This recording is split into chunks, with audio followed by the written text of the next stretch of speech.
Hey everyone.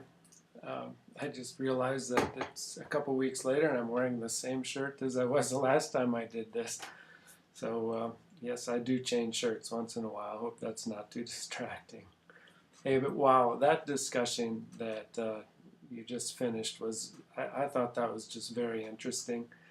It seems like people were captured by Michael Reynolds' way of being in the world. And of course, his kind of comport as a tenacious problem solver didn't go unnoticed by anyone.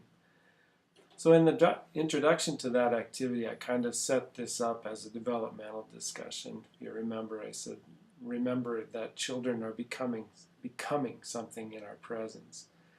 And it was interesting to see that opinions regarding the nature-nurture issue um, are still kind of varied.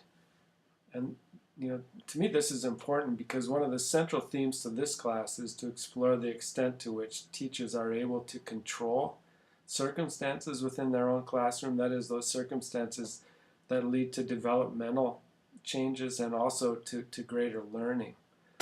So needless to say, our beliefs about the nature-nurture debate have a great deal of influence over how much control we as teachers feel like we have in our own students' learning. So while it's true that our genetic makeup does to some extent predispose us to manifest certain traits, information from research on epigenetics and neuroplasticity seem to suggest that environmental factors play a very large role in, if not determining how we develop, at least activating the potential for gene expression. So of course we can't answer with certainty which is more important, but it is safe to say that in terms of child development, context is very, very important. Enough so to warrant careful consideration of the kinds of things we as teachers do that dramatically impact our students' developmental trajectories.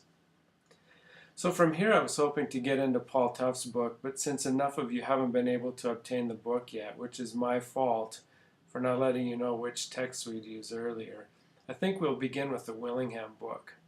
So for this week, I'd like you to read chapters 1 through 4 in Willingham's book, Why Students Don't Like School.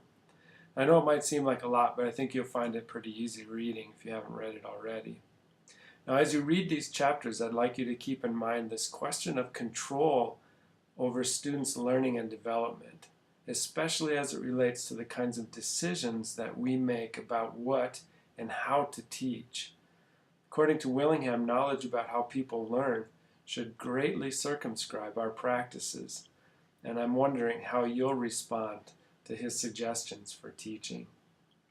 So you'll see activities below, and along with this, we'll also be getting started on the Reading Buddy activity as well, and I'll have there'll be a button down below here that you can click to get more information about that.